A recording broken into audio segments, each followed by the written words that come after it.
Well, folks, it's time to kick it old school. Yeah.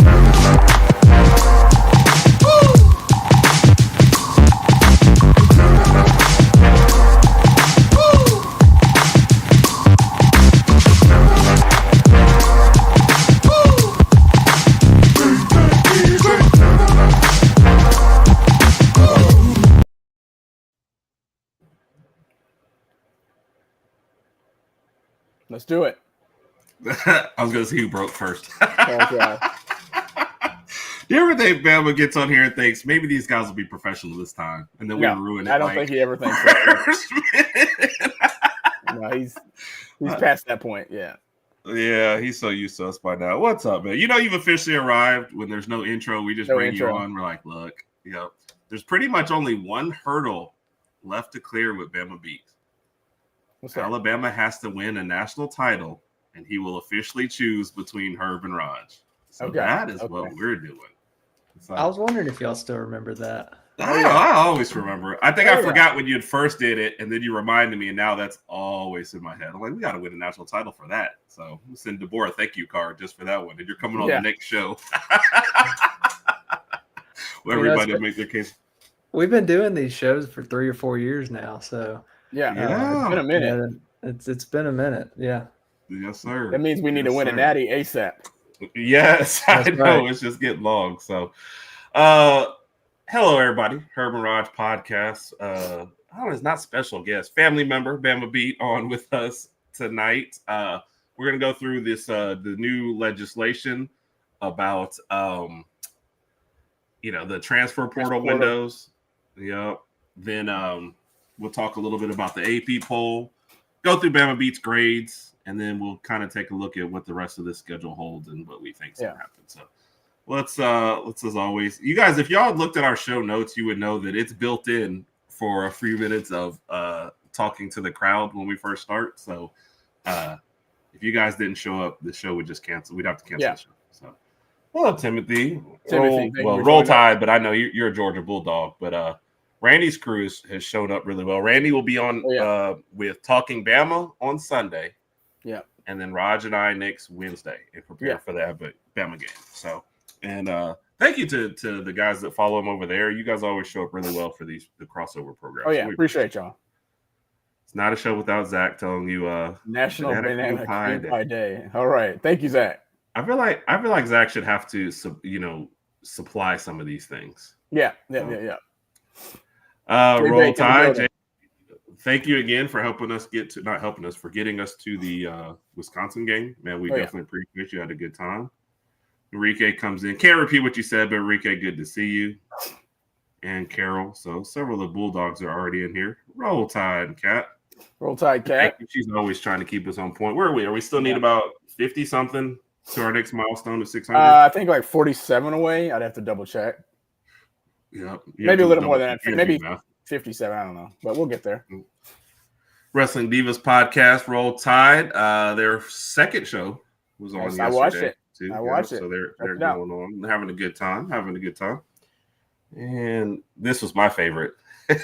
Oh my god! The hat has come off, folks. Oh yeah, second show in a row with no hat. I got too many compliments last time to put the hat on. I know. Appreciate the love. No problem, man. No problem. You were already the best looking on here, and then you just had to step it up to another level. So, how are we supposed to compete, man? This isn't fair. But what's up, Justin? Yes, I don't. I am Mr. Petty to a fault. So Justin has been a victim of that sometimes. John Hanna fans try to take. Oh my gosh. What up, Randy? I don't know if you just heard. We just mentioned you on there and the many Alabama shows you're invading next week. So good to see you. Latoya, Roll Tide. Thanks for coming over. Thank you for joining us. Appreciate you. And I think that was all the new ones. Yep. All right. So, like we said at the beginning, wasn't originally in the show notes, but did just come out with, and we'll start with you, Bam, and then go to Rodg. How did you feel about this legislation with the new transfer wall? So what they've done so far is eliminate the spring transfer window. They said they're going to one. The next part, I guess, that they haven't voted on is to get the exact dates down to where everybody wants it to go to January. So their new one After would the be season, if that one gets if that one's put into play, it would start on January 2nd. You'd have 10 days. If you made it to the national championship, you would still have your time would start after the championship game, but everybody else would have those 10 days. You don't have to decide your team in those 10 days, but you have to decide if you're entering the portal or not in those 10 days. So, Bama, what did you think? Did you even think something like this would come out? And then what did you think? Yay or nay on it? Yeah, I mean, I knew we were headed towards some changes there. Just coaches, a lot of folks complaining and staff's not happy with it. So I think it's a beneficial change. I don't see a reason for two portal windows in kind of that postseason time period. So I expect what you're going to see is you're going to see a more active January window because you're probably going to have some players that may have otherwise taken their chances in practice with a team. They might go ahead and enter the portal. But I think it's going to be easier from a roster management standpoint just to know what you have going into spring practice and to know the team you have coming out of spring practice is what you're going to have heading into the season. Yeah. And I think most of the people Yeah, same here. And I feel like most of the people that are saying this have been talking about this for a while. So I agree. What'd you say, Rodg? Same. I'm a fan of just having one. I was never a fan of both portals. I think it just kind of confuses things along the way and in the long run. I think it just needs to be one portal that opens up 1 or 2 days after the national championship game. If it's 7 to 10 days, so be it. But that'll give people plenty of time to make their decisions. And let's be honest, I think a lot of players on some of these teams already have their decisions made up prior to the end of the season anyway, whether they're going to leave or not. So this is that one time you say, okay, if you want to transfer, go ahead and transfer. And this way, coaches and other players have ways to plan for their future as well. The coaches will kind of know who's going to be on their team and who's not. But it's just easy. Let's just leave it at one and let it ride with that. So I'm fine with it. Yeah. And originally, I didn't mind like having one after the spring because then you do, get to see where you lie on spring practices. But no, I'm in favor for it. I would much rather have one. And I hate it. I don't know. There's a single fan though of the December one. With its weird timing. Yeah. So I didn't get that. Go ahead, Rodg, if you were gonna. No. I was. You got it. Uh-oh. All right. So I don't know. In the articles it didn't say when I guess the next vote would come up. So that's kind of what everybody's waiting on to see. Yeah. But I hope they get that done. And I saw what's up, Big Mike. Big Mike. You're never late. The party doesn't start till you get here. So. I wonder, we can start with either one of y'all. How does this affect what would have happened with Nico? Does that mean he just would have made his decision in January? We would have just avoided all of the drama? Like, what if they were trying to get it done and then after you missed that first window? Like, how do you think that would have played out, Bama? I guess it depends on when his dad got the bright idea to shop him.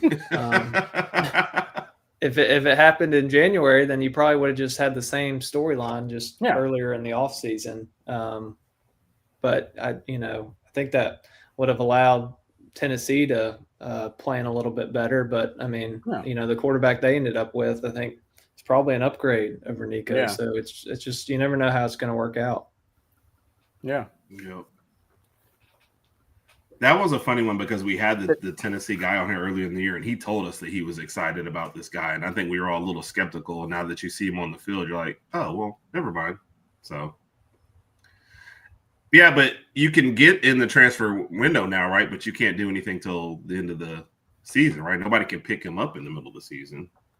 If I'm like, even though his coach got fired, right? That's my understanding. I didn't think you could. Yeah, that's what I thought. So. And what's up, Crimson Watch? Shout out to Crimson Watch. Which is you can't start off like that, right? We've made people. Well, I can't say made. We've asked people in the crowd to choose who's their favorite HerbnRodg, but caught a little bit of them while we were preparing. She was on with KB earlier, so that was a good show. Quick question, right quick, not to get off on a tangent here, but with Deshaun Foster being fired at UCLA, is he the one to blame for this whole situation, or is it more of the roster or what? Because I mean. They weren't really competitive in any of these games. I don't think there's any good spot about UCLA. I don't think they've had good talent in past years. I actually read an interesting article, Rodg, about it from from a guy who was following. Foster was probably not ready to be a coach yet there, and then he was thrust into that too early. Yep. They didn't have talent, and then you grab a new quarterback on a roster that didn't have a whole lot of talent after the spring window. I'm not sure how you expected that to go. You can't upgrade the roster around him after that either. So I think all of those. So Bama, did you have a different take on that, or? No, same thoughts basically. I thought Foster was an underwhelming hire, just based on experience. He might be a good coach one day, but I didn't think he was really qualified for that job. And I think Chip Kelly had lost interest a little bit there at the end. He wasn't really recruiting that well. He got a few key players there, but vastly different styles between what Chip Kelly was trying to do and what Deshaun Foster's been trying to do too. So there's not a lot of commitment to winning from that administration, from everything I've heard. So until they get serious about winning, I don't think any coach is going to be successful there. And I think that's kind of what the point that Randy just made was that they're not investing in the program. Yeah, it's just like when you look at the roster, and they haven't been competitive in quite some time either. So, obviously they'll find another coach eventually, but I mean they're going to be stuck with the same situation, and they're going to have to rebuild the roster, and it's going to take years. So yep. And so what do you say? He's not blamed. I still blame him and his dad for how they handled things, but I don't think any of us thought he could carry a team, Mike, to your second part of that for sure. And yes, it just hasn't, and it wasn't going to get better, especially at that. Kat, we were talking about this in NFL terms too one time. I don't think enough GMs or ADs get in trouble for this kind of stuff for their roster. And UCLA is still, it's still a heavy basketball school. So they're more worried with that in several cases. You move to the Big Ten. You're low on the pecking order for the Big Ten. You're low on the pecking order for California itself. So I don't see the positive. If I was going out west to play football, I'm going to USC most likely. So I don't get it either. So he just has to sit if he tries. That's what I thought, Kat. I didn't think he could go over to a new team like in the middle of the season. So no, this is what they're hanging their hat on, Enrique, 1,000%. Yeah. So they love it. The Eagles probably ruined his career with this move. So we'll see. Yeah. All right, let's move on to something that makes me smile, the AP poll. Now, you can start wherever you want, but to me, the AP poll starts at 24 with Notre Dame still being in it as maybe one of the most laughable things that I've ever seen from the AP poll. So either one of y'all can start, though. What else do you guys see surprise-wise, good-wise, or you can just focus on where Alabama sits at 14? And Carol says she's going to Oregon. I like that one, too, as well. Yeah, I think LSU's overrated at 3. That's what I was going to say, too. Yeah. I think they're really improved on the defensive side of the ball. Blake Baker's done a good job there, but they still have issues offensively. Offensive line leaves a lot to be desired. It's looking like Clemson isn't what everybody built them up to be, so that win's looking a little worse. To be honest, I think Florida State may be a little overranked at 7. Watching that game, I would love for Florida State to be good, and we'll see as the season plays out. But I didn't get the sense watching them that it was a top 10 team, but we'll see. Iowa State, I think, is overranked at 12, just based on what they've done and some of the teams they've played. And I'll push back a little bit on Notre Dame. I know they've lost 2 games. When I watch them, I feel like they are a ranked team just based on the way they played Miami and Texas A&M. I think their record will have a chance to even out, in the next several weeks. But I certainly understand the argument, but I do think that's, a solid team that'll end up being ranked at the end of the year. Right. My problem with it is you're still 0-2 in the top 25 is unfair, no matter which way you do it. If our first 2 games were Florida State and then Georgia and we were 0-2, I'd still argue, hey, man, it's the games that are in front of you, period, especially with one of them being at home. And the team behind you is 3-0. So it's like you're really saying, hey, the poll that we had at the beginning of the year where we made it up and nobody had watched anybody play matters the most versus how you play on the field. And then my thing with Notre Dame, period, is they're probably going to rattle off 10 wins in a row and get to 10-2, but they should be starting from much lower when they do that. Not play like a ranked team for the whole rest of the year. Go So ahead, do they well, answer the first part of the question. I had the same thought as Bama Beat when I first saw it. I'm going to go ahead and admit it. I think Georgia's probably top 3 team in the nation right now. I think this LSU being ranked 3 is the fact that when they played Clemson, that was like a top 10 matchup.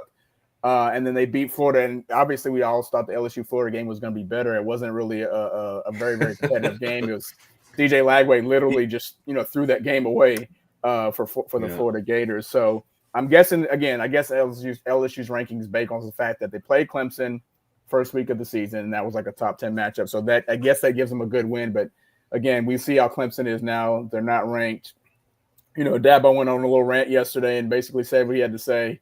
I thought that was pretty interesting. I'm fine with those at 14. Obviously, we have a tough uphill battle over the rest of the season. A pretty tough gauntlet coming up. Obviously, September 27th in Athens.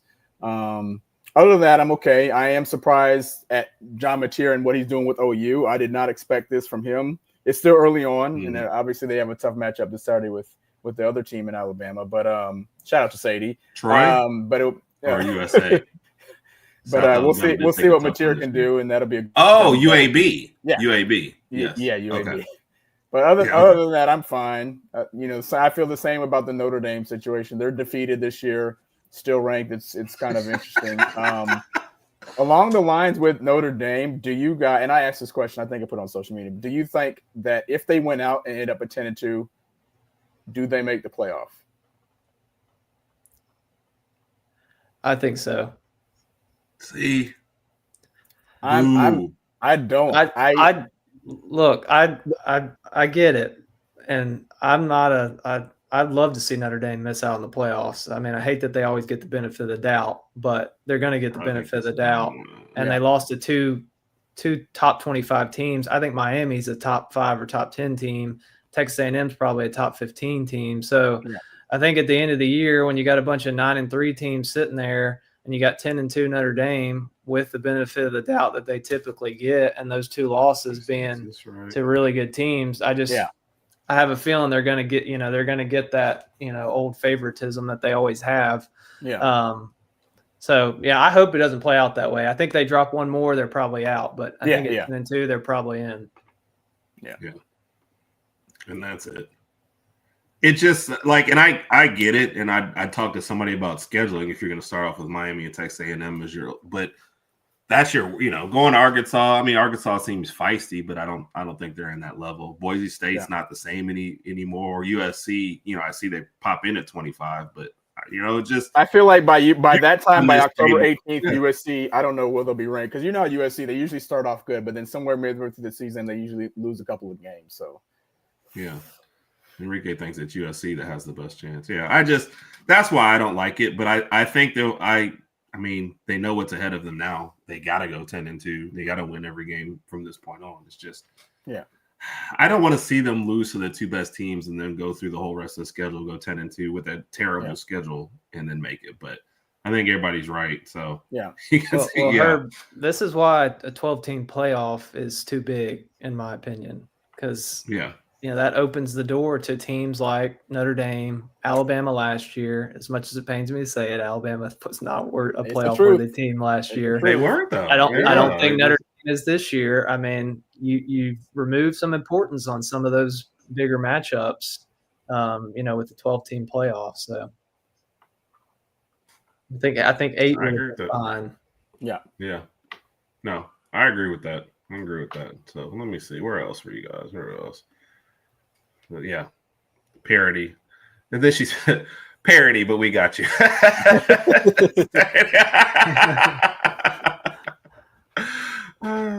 She's gonna hate me. I'm gonna get a text later. So college football parodies. And now you got everybody doing it.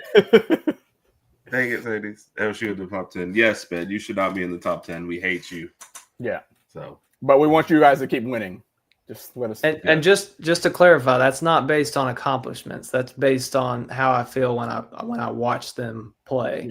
But it's so early in the season, so I mean that could be a hot take 6 weeks from now. Yeah. Texas. I guess I missed that. Texas is still Oh, okay. Right. Well, they only lost Yeah. one game, but yeah, they did not look good against UTEP. We all saw the stuff on social media about Arch getting booed, and I think he went 9 or 10 incompletions, then threw an interception, and it's just, just not looking good so far. Sadie said it. Sadie said it. Bama, do you want to weigh in on old Arch? Yeah, I feel for the kid a little bit. He didn't bring the hype upon himself. The name naturally brings a lot of attention. I liked him a lot coming out of high school, but also realized he played, very low level of competition, and there was going to be some development needed there. But Texas fans, of course, in their usual fashion, put the cart before the horse, and built him up to be something that maybe he isn't yet.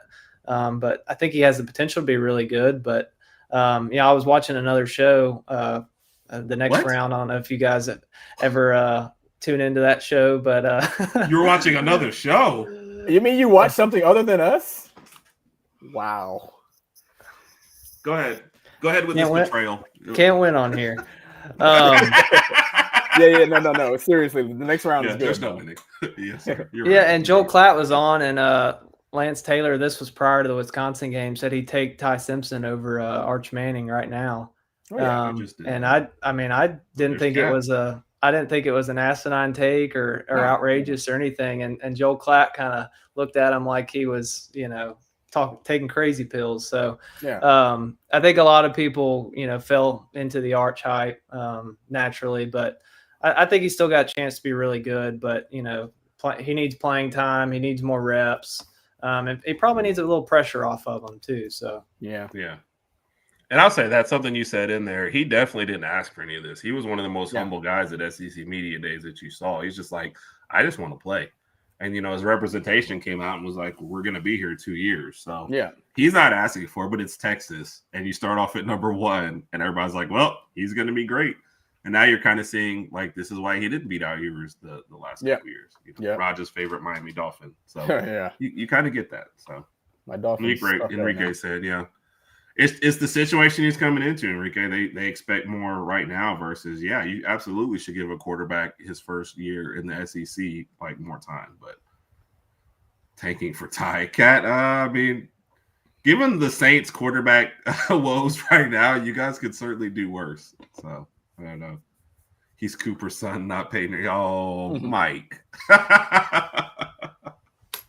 Just like Lagway, But Lagway at least had starts last year, though. So it's not you don't expect a 5 turnover game from him. And, we talked about, briefly, that game was still within reach, given that you had 5 turnovers. It was only 20-10. It didn't get crazy. So the Michigan fan in here is hoping for the best, right?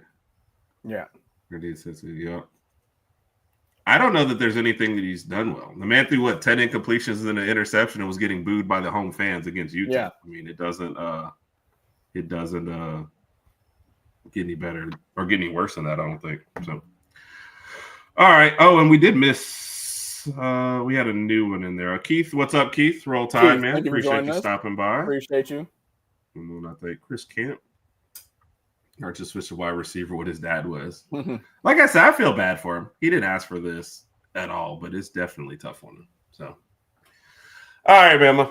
One of our favorite parts. Let's break down the team and what you give them after 3 games, and kind of evaluate and go from there going into this bye week. So, Carol, I would think so too. Everybody else is the one putting the pressure on him, and like I said, I don't think he deserves it, but that's it. All right. Rodg, where do you want to start on offense? That's one of our favorites. What grade do you want first? You gonna do quarterback? You the man. All right, me or Bama? Let Bama Beat go. Bama Beat, Bama Beat's gonna go, and then you'll give. Let's do quarterback play. If you approve or not. Yep. Yes. Yes. So I'm at and I guess before I jump into it, so I completely redid these grades. I didn't look back at what we said a few weeks ago before the season. I kind of wanted it to be a reset. Before we hadn't seen the team, now we've seen the team. So not factoring in what we gave them at all previously. But I went with an A- at the quarterback position. I think Ty Simpson has exceeded expectations so far. That first game was a little dicey. I didn't think the staff really put him in a position to succeed. In his first start on the road, he throws 40-plus passes. Yeah, I don't think that's a recipe for winning or for your young quarterback doing well. No. I heard some comments after the game about quarterback play and it being an issue. And I remember telling some folks, look, if Ty is on the list of problems, he's like last on the list. Yeah. Coming out of that game, because I thought he, battled. He showed his inexperience in that game, but he's grown exponentially in these last 2 weeks. That performance he put on against Wisconsin, who I think has a solid defense. They may be a little shaky in pass coverage in juxtaposition to their run defense, but I think he's played really well, and excited to see what this season holds for him. Yeah, it was very ephemeral booing going on with Ty and Blaine, because that kind of changed very quickly after that first game. So yeah, I agree.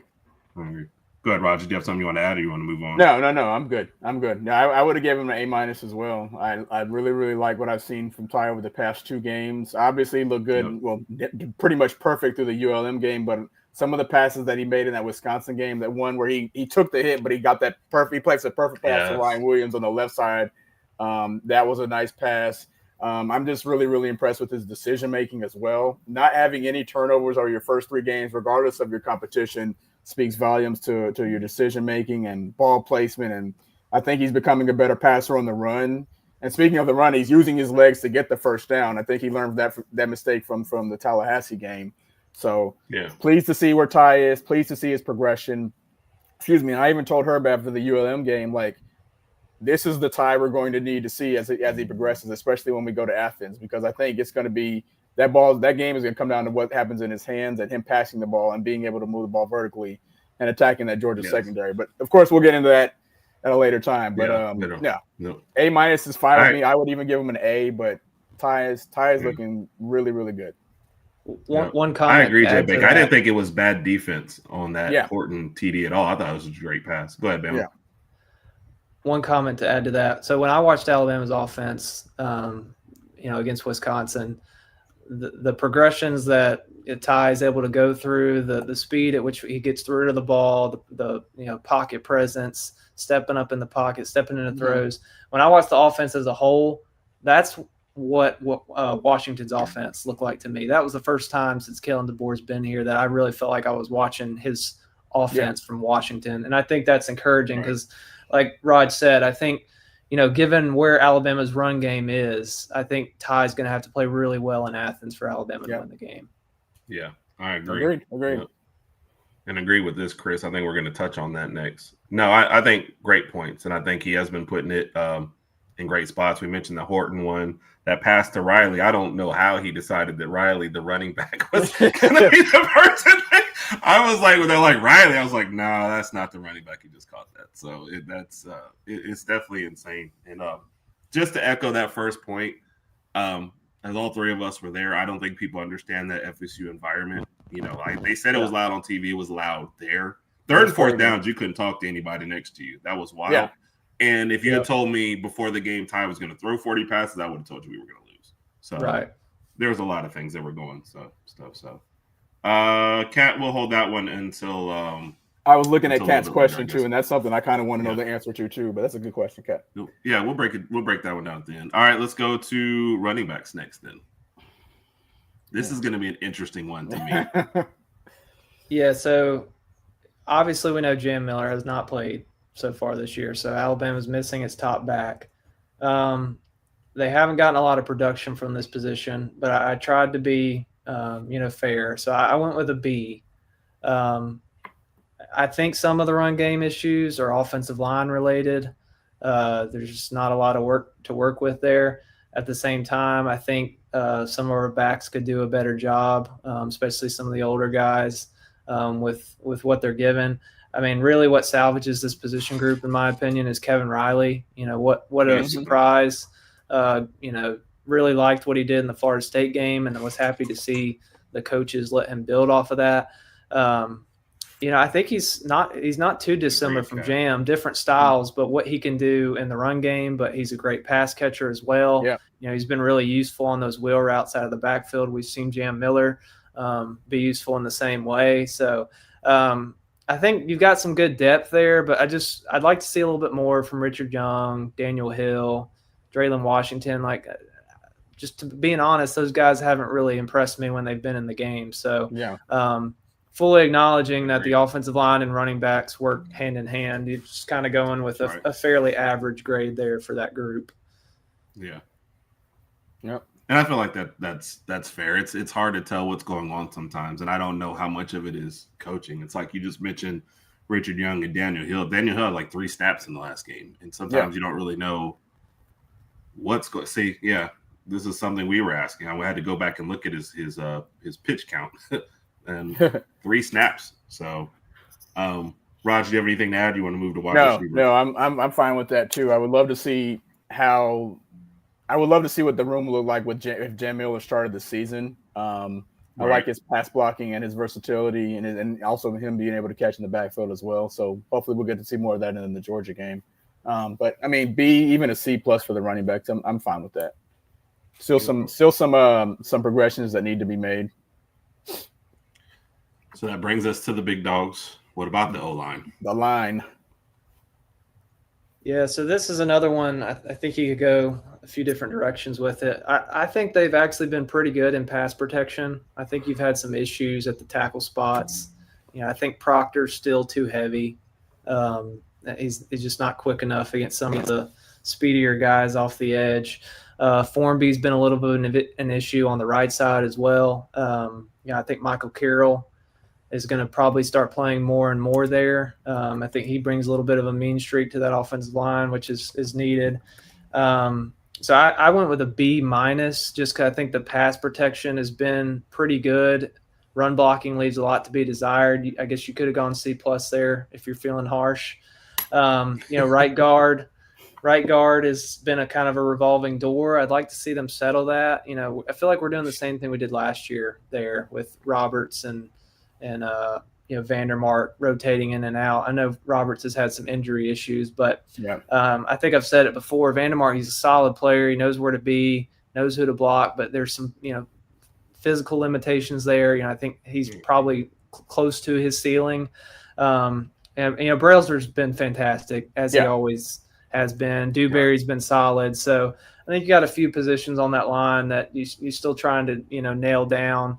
But I mean, like Proctor's the left tackle. You're not going to get a new left tackle this season. Yeah, Jackson Lloyd, I don't think is ready. So we really need him to start playing at a higher level as we enter SEC play for them to really reach their full potential. And of course, we all want to see them run the ball better. I mean, I do think the run game is something that takes time from an O-line perspective, but they're going to need to be a little bit more balanced against some of the better defenses. To have success offensively. For sure. Yeah. For sure. Yeah. I agree with that. All right. Our favorites, the wide receivers. A-. So I really like that group. Some of the and again, it's probably that Florida State game that's keeping them from an A or an A+, because I didn't think we separated very well in that game. You had an injury to Isaiah Horton to start off the day, so that hurt. I think Ryan Williams was a little banged up going into that game from what I've heard. We all know the controversy that came with his play following that game. But, everything's recovered nicely in the last few weeks. Horton's starting to become more involved. Williams looked like his old self Saturday, just got to get rid of those drops. Mm-hmm. Lotzier Brooks. Which he did take accountability for, so I do appreciate that from him. Sorry, go ahead. Lotzier Brooks has emerged as, a nice slot guy. I'm really excited about what he can do. And then Jeremy Bernard, has been consistent every game. Man. I think he's Alabama's best receiver. Just does so many things well, from, knowing what route to run, reading coverages.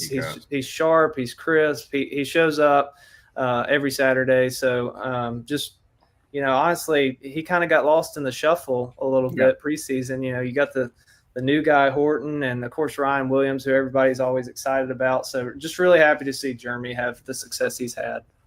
I agree with that. Yeah. I agree with that. No, he's definitely Yeah. Maybe not the speed, but the toughness and the hands. Like if Jeremy Bernard just drops great something, reliability. I'm throwing a flag. Yeah. I'm throwing a flag and saying he was messed with because otherwise, absolutely. The Germinator. Absolutely. Roger, did you have anything to add? No. I like what I've been seeing from the receiving core.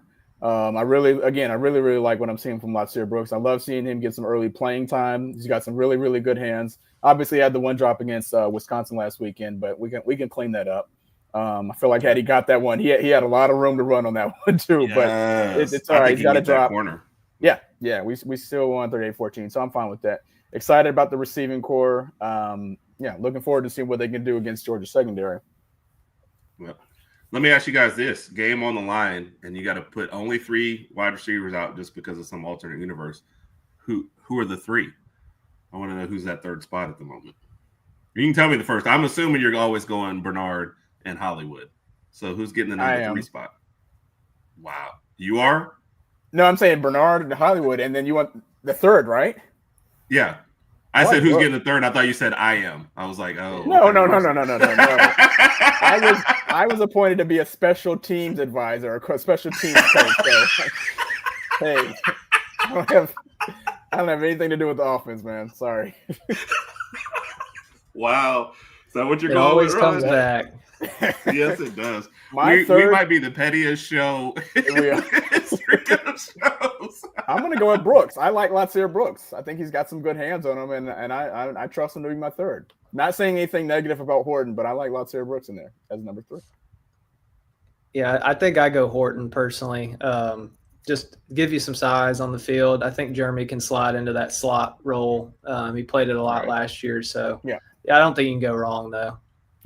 Yeah, no. I love the question because I love both of them. The more I've seen of Brooks, I was shocked more at his drop than I was at Ryan Williams' drop.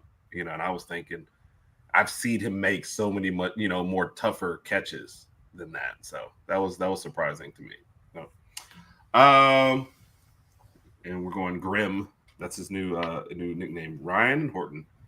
Horton's got great hands, man. That touchdown pass that he caught, I didn't, like you said earlier, I didn't think that was bad defense at all. He just put it in the spot where he could get it, and he went to get it. So, what about the tight ends? I think you've actually gotten a lot out of Cuevas blocking. Right. And, he had a nice little reception against Florida State too, but we're not getting a lot of pass production out of that group so far. I'd probably be at like a B-. And I think they're doing their job, but they're not really, producing or contributing in the passing game. So just kind of a ho-hum grade at that position. Roger, are you okay with Cuevas getting that? Yeah, I was happy for him. I was happy for him. Yeah. Yep.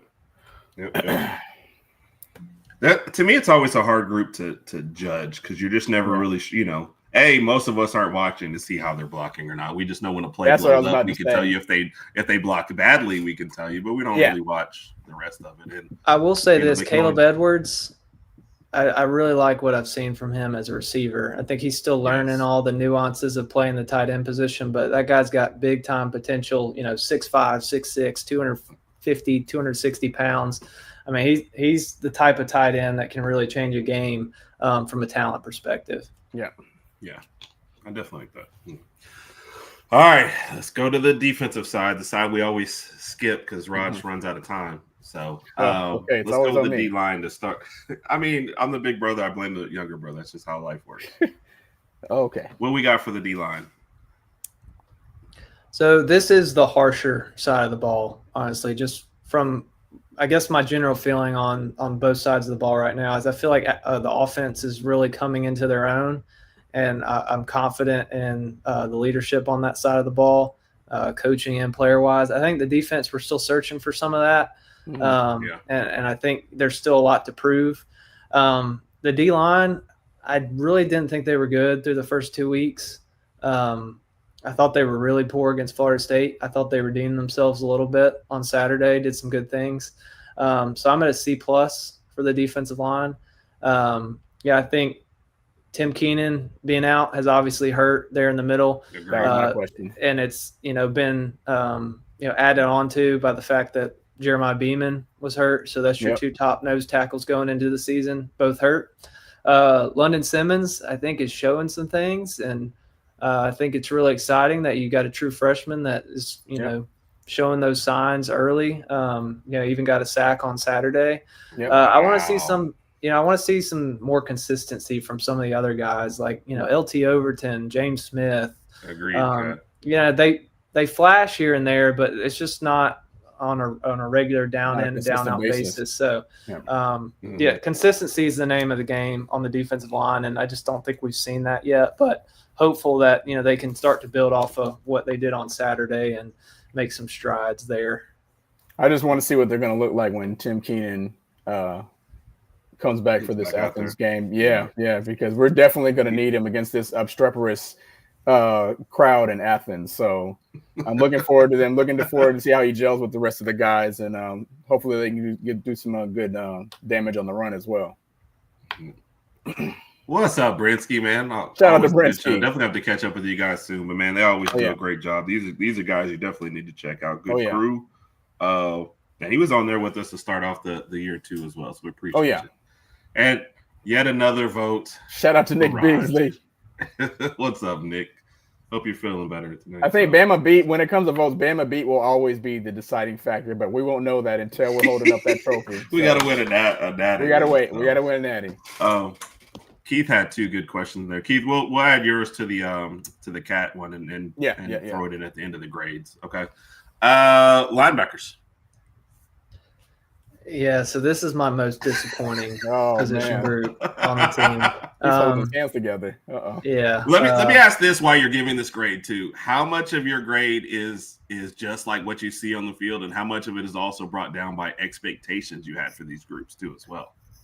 Yeah, I think expectations plays a factor in it, and I think that's the case with all these position groups. The linebackers, I felt like Alabama had a lot of depth there, especially inside, and I feel like it's extra disappointing because I think inside linebacker's been the worst position on the team. Like just flat out, we're not getting what we need there. Evening, Tim. Thank you for joining us. Lawson, I can forgive a little bit. He's coming off an ACL injury that occurred last November. So I think it's a little bit more understandable why he might be hesitant and not playing downhill at this point. But Justin Jefferson doesn't look like he's grown much at all to me. He's a step slow, just not really great in play recognition. I don't think Nikhai Hill-Green, transfer from Colorado, has really brought what you needed there. When I watch Alabama's linebackers, I just feel like we're playing we're not playing downhill. If you ever heard the phrase catching the ball carrier, that's what it feels like our linebackers do. We catch the ball carrier. D plus may be a little harsh because I don't think the outside guys have been too bad. I think Jan Pierre's shown a lot of potential. I think he's, when you're looking for a speed rusher off the edge, I think he's probably got the most potential of the guys Alabama has. Quay Russaw showed some good bend on that sack on Saturday. I've seen some good things from him as far as setting the edge in these last 2 games. I did not think he or any of the other outside linebackers or ends were very good at that in the game against Florida State.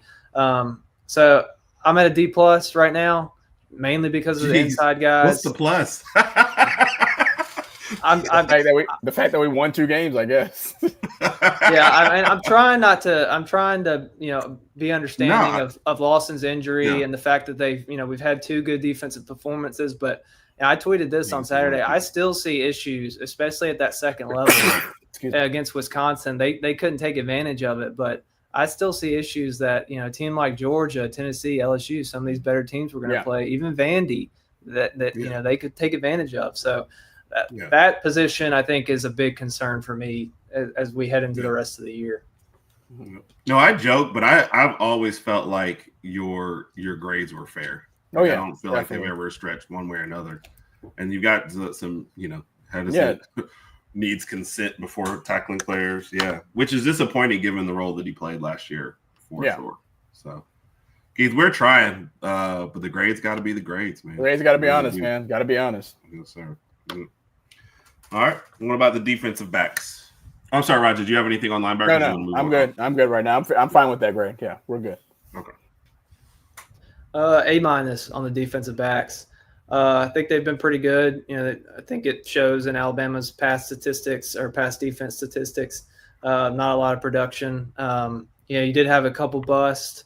I think the bust that really hurt Dijon Lee, true freshman on the field against Florida State, first drive of the game. You've got him in 3rd and long, and you bust on that long touchdown. Tommy Castellano scores on a run in the next few plays. That's one of those things. Dijon Lee's a young player, and I'm just wondering from a coaching perspective, yes, does he really need to be on an island on the first drive of the game in 3rd and long? To me, in the secondary especially, it becomes a question of, are we rotating just for the heck of rotating? I think Dijon Lee's a talented player, and I don't mean to pick on him. I think he's going to be really good, super elite talent. Yeah, that's Cat's favorite, so you got to be careful what you say. Okay. I think he's going to be a really good player. I use that as an example of some issues I've seen with the rotation in the secondary. I think Xavier Brown's busted a few times. He did against Law Monroe on a play of the quarterback, ran around, bought some time. Receiver ended up being out of bounds. I thought he busted twice. I guess I should say 1.5 times against Wisconsin. They didn't hit the first pass. Second pass, it was pretty good. It was a pretty good throw. Pretty good coverage, but you didn't turn your head around. So we've had a few long pass plays that I wish we wouldn't have given up, but otherwise the secondary's been, pretty good. Bray Hubbard was a man on a mission Saturday, flying all over the field. Yes. Yeah, I think Keon Sabb's been solid. Damani Jackson's been solid as always. The thing with Damani is he seems like he's a potential liability for penalties here and there. From trash talking and stuff. So, I mean, that's the only thumbs down I can give on him. But otherwise, I think they're living up to expectations with the caveat that I don't know that they've really been tested yet by a really good passing offense. So, we talked about Dijon Lee in the offseason, and people were like, could he start?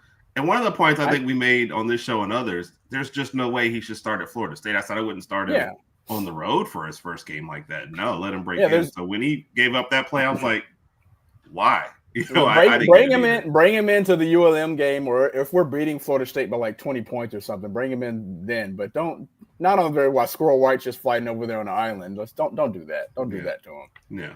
Come on. No, I think he was set up for failure on that one. So I couldn't hold that against him at all. So. And I guess that brings us. Rodg, do you want to talk about your punter and your kicker, or are you okay? Are you? You guys leave my punter and kicker alone. They had a rough week in Tallahassee. I mean, we were all there for the Tallahassee game. That field goal that came up ridiculously short. Like at first, when he kicked that field goal, I didn't. But feel there was a stiff wind that day, though. I didn't feel the wind, so it got silent. I just looked at the ball like, man, maybe did somebody tip it? It just came up short. But after that, I mean, we kind of made up for it. So leave my guys alone. I'll get them right for Athens. Okay, so just did y'all see him on the jumbotron, Talty? The face he was making after that field goal landed 10 or 15 yards short. No, Cat, please no. What was he doing? Just like, what happened? Yeah, he looked so confused. He was like. That's how everybody else. Like looked. He thought he got a warm-up kick or something. I looked at Herb. I was like, man, maybe the ball didn't have enough air in it or something. How did that happen? I think the wise thing to do there would have been not to trot your kicker out, who struggled in camp for his first kick of the season. 50-plus yarder.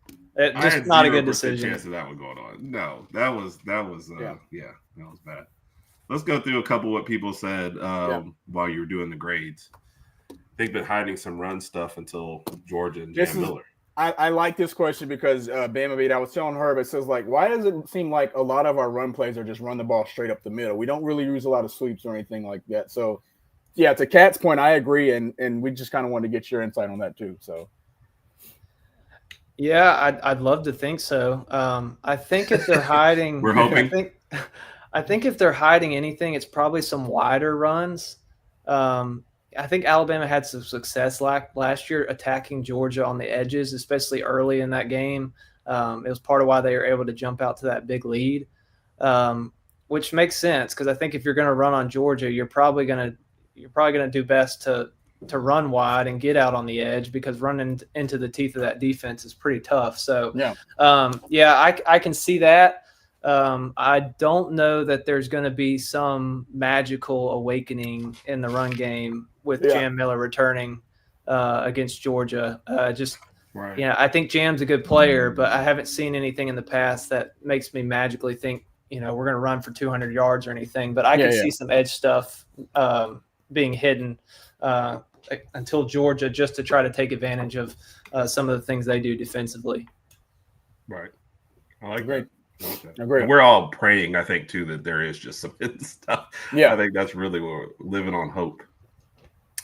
What's happened to Rico Scott? Is it the depth chart? We got so many weapons at the wide receiver room. It's hard to please everyone. Yeah, it's just a loaded position group. So, somebody's going to be the odd man out. I do think, when you're comparing that 4th spot, you're probably looking at Rico and Latsier. And Latsier brings some things, I think, that the others don't, whereas Rico mirrors those guys a little bit more. So that's probably what's given Brooks a little bit of an edge up, especially now that, they tried Ryan Williams in the slot against Florida State. Didn't go well. He doesn't feel comfortable over the middle. So now you got to find somebody who you can consistently put in that slot position. And I think Latsier is a guy that can do that. I think Jeremy's a guy that you can do that, but you don't want to stick Jeremy in the slot all the time. So I think that's why there's been an effort to try to get Brooks more involved. And unfortunately, Scott's been kind of on the bad side of that. That's a fair breakdown. Yep. This is one that Rodg really wants. Love to see Keon Keeley get going. Yeah. Yeah, I think the thing with Keon Keeley is just, can he do everything that you need him to do from a discipline standpoint? But I'd like to see him play more, because I think we got some people on the field that don't exactly stay disciplined either. So maybe try a guy who's ultra talented, especially if you're struggling to get pressure. Alabama got 4 sacks in this last game, but they had 0 sacks leading into that game. So he might be a guy that they should try to get on the field more. But that's kind of back chatter. That's the conversation. Is that they don't trust him to do everything he needs to do on every play. Right. I'm with you though. When everybody else is failing, like at least throw the energetic. Try somebody else. Yeah. Yeah. What was our guy on our soccer team? We had to do that. Matthew, was that Matthew? Matthew didn't know what he was doing, buddy, but he had a lot of energy. Matthew was the most energetic kid on the team, and he would run all over the place and do whatever you tell him to do. Wasn't the best skilled, wasn't the best dribbler, but man, 100% as far as effort. So kudos to Matthew. Yes. Yeah. Matthew was the first person we ever used in a boxing one in soccer, if you can imagine that. So we had one team that always kicked our butt, and they had one kid that was really good. And I just said, Matthew was our spy. Just follow that kid wherever he goes. He's like, really? I was like, yeah, just follow him around all game. Yeah. Don't let him get the ball. So it was crazy. This was specifically for defense, but you definitely saw, which at Florida State, it was surprising because I always, heard players talk about on the road. They like playing on the road on defense because it was always quiet and you had perfect communication. But do you think this is an issue or still an issue for the team? I think it was an issue last year. I think they did some things after that Florida State game to try to fix that issue, which really there's no excuse for that being an issue against Florida State. Gus has gone, with tempo for how long? So, it shouldn't have been a surprise when Florida State came out and ran tempo. Right. So, I think that's something I want to watch as the rest of the season goes along, because it's not just getting the call out quick enough and Alabama getting set in its defense. It's the players feeling confident in what's called and believing in what's called. When when that comes with more assertiveness, quicker, more sure of himself. I think the defensive players play better, but I think it's been a problem since Womack's been the defensive coordinator. I think it's something they're trying to fix. Yeah. Okay. And then there was a last minute from Chris. Is Jalen Hale still on the team? Is he still working back, or is it just like Rodg mentioned earlier, the deep receiver room? Yeah, and he's coming off an ACL injury. Sometimes that takes a year. We're talking about Lawson and some of the hesitancy that he's playing with, maybe due to some of those injury concerns. If you remember back 2010, or I guess 2009, 2010, Dante Hightower was coming off an ACL injury, and he wasn't the same player in 2010 that he was in 2008. Yeah. But 2011, a year later, he came back and reverted to his old form. So sometimes it just takes a year, and Hale's injury was a really bad one. So I think he's still got a lot of potential, and hopefully he sticks around, but it's just going to take some time. Yeah. Good answer. I did like this one. Hopefully the running game isn't playing a little possum. They need to have a bigger possum. And I agree with Kat there. They definitely came in and surprised everybody. So kind of pushing the top of the hour. Raj, did you have any other comments on the roster? You feel good with No, I feel good. I feel good with where we're at. I'm just excited to see the progression that we've made over the past 2 weeks. I think for the ULM game, that was a game, and a lot of people are talking about the competition we played, but from an Alabama fan's perspective, we just wanted to see if there was still life left into the program, and they showed us that in ULM, and then they showed us that with the Wisconsin game. So we're trending in the right direction. So I'm fine with what we're seeing right now. Yep. Bama, do you have any final words on the Georgia game? I know you still got a week to kind of mull things over, but is it? He's already shaking his head like. And it's one of my problems. We I just hate the waiting period. Yeah. Yeah, I'd say at this point, just still trying to figure out what Alabama is as a team, and I think we're going to find out a lot with this Georgia game. As you guys know, I was really high on this team coming into the season, so I'm encouraged by what I've seen the last 2 weeks against La Monroe and Wisconsin, while also acknowledging that I don't think either of those teams are very good. Wisconsin at least provided some resistance, but I'm still not sure how good they are. So that Florida State game just lingers in the back of my mind. And I think what I'm interested to see against Georgia is, when adversity hits, because it is no doubt going to in this game. You're very unlikely to go over to Athens and just take over the game and lead from start to finish. Can this Alabama team respond? They're more than talented enough. Georgia is a mentally tough team. I think we saw that Saturday in that win against Tennessee. And, Kirby has brought some of those same things that Saban teams used to have to Athens. That when they get punched in the mouth, they're going to respond. I expect it's going to be, at best for Alabama, a back and forth game that, you're just hoping you have a chance to win at the end. I think Ty Simpson, as I said earlier, is going to have to play really well for Alabama to win the game. I think that passing game is going to have to, be lights out. It's going to have to be producing because, I think Alabama's going to have to run the ball to keep Georgia honest, but I don't think there's going to be any miracles in the running game. I don't think, all of a sudden Alabama's going to be able to run for 200, 250 yards on Georgia. So they need to mix it in just enough to stay balanced, keep Georgia honest. And then on the defensive side of the ball, I think the key is stopping the run. Make Gunnar Stockton beat you with his arm. He's shown he's capable as a passer, but Georgia ran the ball like 50-plus times against Tennessee. You don't want them to do that against you because that means that they're comfortable. That means that they're in, they're down in distances are comfortable. They can keep Gunnar Stockton in good situations, not put a lot of pressure on him. So I think the run game's the key on both sides of the ball as far as Alabama getting a little bit, just enough to keep their passing game going. And then on the defensive side of the ball, making sure that Georgia can't be one-dimensional and just run it down their throat. Right.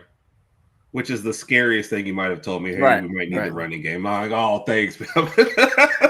Not what I wanted to hear, but it's definitely the truth. Well, like I said, it's just as a compliment. I think you're going to win the game with your passing game, but I think you got to be able to mix some runs in there to keep them honest. Yeah. No, you're absolutely right. It's just given what we've seen so far. And Kat tried to make the point during our wrap-up, too, that Wisconsin did have a great run defense. And it was like they were determined to take that away. They're like, we can't go the whole offense, so we're just going to, take away the run and see if we think Ty could beat us. And, Ty proved he was up to that task. So, and trying to see. Yes, I agree. I think sorry, Herb, to interrupt. I do think No, you're good. I just an Auburn friend. That's all. I think Wisconsin's run defense is really good. That's probably the most confident aspect of their team, from my perspective. But the reality is, since Kalen DeBoer's been here, and really for the last few years of the Saban era, we have not run the ball well. Yeah. So, Right. I mean, yeah, we can point to Wisconsin's rush defense, and like I said, I do think it's really good. But until we prove that we can run the ball again, I'm just going to kind of assume that, we got to take what we can get. Yeah. Right. No, you're right. You're right about that for sure. It is a scary thing because I absolutely believe, we have to be balanced. Kirby makes you one-dimensional. You're done. So that's tough. What's up, Bob? Roll Tide. Evening, Bob. Roll Tide. Because I have to pay off a bet, I'm going to play this one real quick, even though I don't know if she's still around.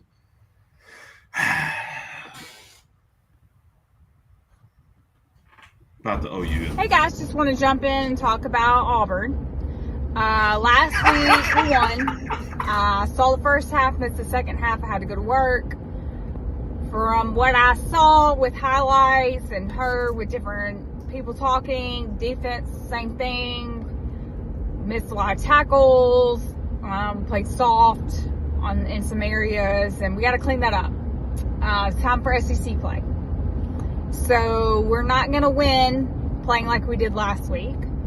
Glad to go into the season, our SEC play 3-0, but we can't play like that continuously and beat SEC teams.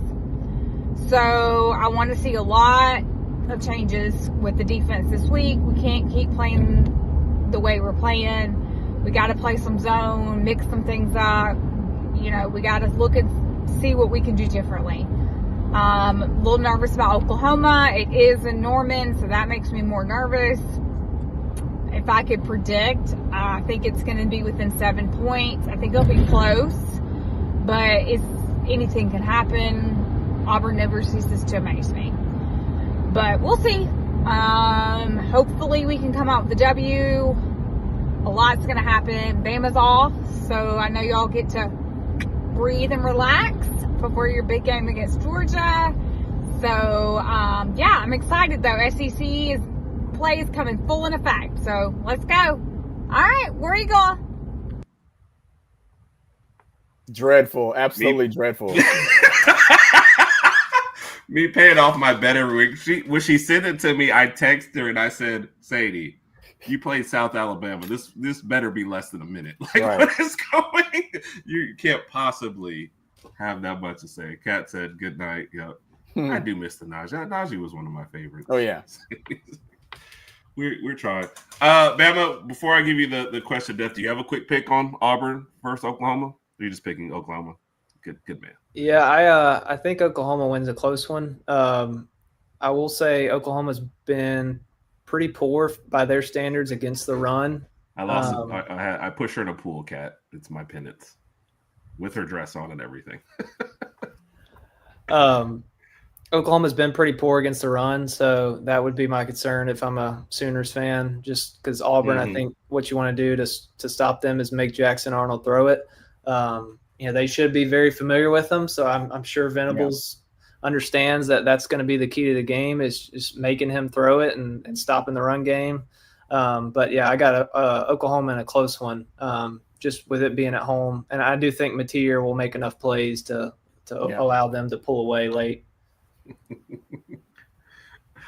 I won't give ours just because Rodg and I have to give our picks. I'm sure that's going to be part of Mike's 5-pack. Oh, yeah. But we do have a saying on the show. Friends don't let friends pick Auburn. So that is mostly how we're going to lean, I'm pretty sure. So, all right, only one question today. I asked this to Rodg. I hope I'm not repeating one to you. But again, you've been on so many times that I'm like, you might have to have some. But we are going with work, play, live, ditch. The usual. I'm going to give you 4 names, who you're working with, who you're going out with, who are you sending a voicemail, and who are you, did I already say living with? All right, ready? An Auburn fan, a Tennessee fan, a Georgia fan, and an LSU fan. I like this one. This is what I'm going to make up a thing for it. Sadie's Auburn dissection. It's definitely sad. Kat, It was a pool. She was in a dress. Like, these are not things that you resist. You shove them in and then you worry about it later. Kat's already posted her votes. What you got for me, ma'am? It's a bunch of bad choices. All right, Carol's already putting her.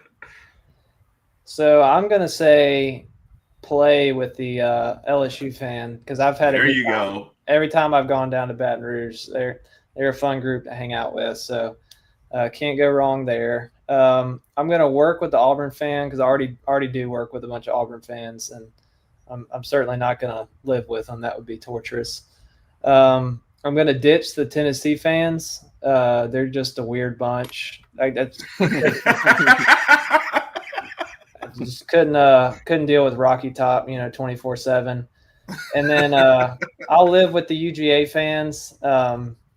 That seems the safest of the four, but I know they come with their own challenges, so it'd be interesting to see how that would go. I'm thinking along the lines with Justin. I'm thinking about the food. I'm like, yeah, I want to eat The food. So I'm good with that. Yeah. Awesome. I like it. Hey, you do have one last question we'll throw in and we'll let you get out of here. Who are you most Good impressed question. by, SEC-wise? Good question, JB. Georgia. Really? Yeah, I mean, I think it's still early. It's kind of hard because we just don't have a great sample size of teams playing each other. But Right. when I look at the top end of the SEC, I'd say Texas has been disappointing. Mm. I think LSU's good, but I think they got a lot of questions offensively. I think Georgia, when you consider all the facts, I think really when I looked at Georgia before the season, Gunnar Stockton was a potential weakness in my opinion, and he showed me some things on Saturday that make me feel better about their team moving forward. And I just trust that staff. I mean, Kirby's as good as anyone. He's got a lot of great coaches with him. They're always going to be ready to play. So I'd say as we sit here in, week 4, Georgia is my most impressive team to this point. I like that pick. I think that's always a good pick. Agreed, Kat. It is. That's one reason why I thought, honestly, even in the beginning of the Tennessee game, we sat down as 21-7. I was like, I looked at Kirby talking to his guys. He didn't panic. I was like, they're going to come back in this game. Yeah. So, yep. Just again, yep. Keith said I have to say Vandy. Yep. Another good choice there. They're looking scary. Surprised no Oklahoma votes though. One thing I'll say about Vandy, I probably won't be on with you guys before that game, but win or lose, Alabama's got to be ready to play that next week because Vandy, is probably just as good as they were last year, if not better. So if Alabama somehow gets a win in Athens, you got to be ready to go the next week. We don't want to repeat last year. Agreed. Man, appreciate you, man. Tell us where we can find you, what you got coming up next. Who's your favorite between HerbnRodg? Oh, I'm sorry, just the other stuff. You can tell the other stuff. We'll get there one day. Yeah. You can follow me at the Bama Beat on X. I'll have some thoughts here in the next few days on the Wisconsin game. A little late this week since it's a bye week, but wanted to rewatch that one and especially the defensive side of the ball. Just see. I was wondering where your breakdown was. I always love those. I didn't do one for La Monroe. I think I'm done doing one for the Cupcake games. I don't know that you can really learn a whole lot from them. But, yeah, we'll have some Wisconsin thoughts out in the next few days after I get a chance to rewatch the whole game. I'm about halfway through it now. So, That'll work. We appreciate you, sir. Appreciate you, man. Yeah, thanks, guys. I appreciate y'all having me on. Of course. Yeah, always, man. Always one of our favorite shows. So where you can find us, we will still have, top 5 list coming out, I guess, Friday or Saturday like normal. We will be streaming. What are the 6:30 games this week? Florida, Miami. South Carolina, Missouri is at 6. Florida, Miami is at 6:30. Illinois and Indiana is at 6:32, but we don't care down at SEC country. Sometime during the fourth quarter, we'll go on with our watch party for that. Talking Bama is coming back at 6, like we on Sunday. Randy will be a guest there. Randy will also come back through the double dip with us next Wednesday. To fully break down the game. And then I think we're recording with Coach Chris, and that'll be out on Thursday of next week. Yes. Yeah. And then for the Georgia game, the watch party, the much anticipated, much nerve-wracking watch party Yes. will be coming up as well. Yes. So, appreciate everybody. Thank you, Jay Bake. Thank you, Justin. Appreciate you, Justin. Yeah, Keith. thank you, Appreciate everybody. the questions Appreciate too as everybody. well. Yeah, like all over the place, but our next live is like I said, Saturday, sometime during the fourth quarter, the 6:30 game. So, he's also with Kangaroo back on Tuesday. So Randy is going on every Alabama show and telling us that Smart for Alabama Randy. sucks Get your face out and there. Georgia's going to win. Yep. Love it. Yeah. Appreciate everybody. We will see you later on this week. Thank you always, Bama. We always love the grade shows. So great breakdowns. And like I said, look for Twitter for your breakdown as well. Yeah. Anybody else? I have the best brother in the world. Love you, Rodg. You too. Roll Tide, Roll everybody. Tide.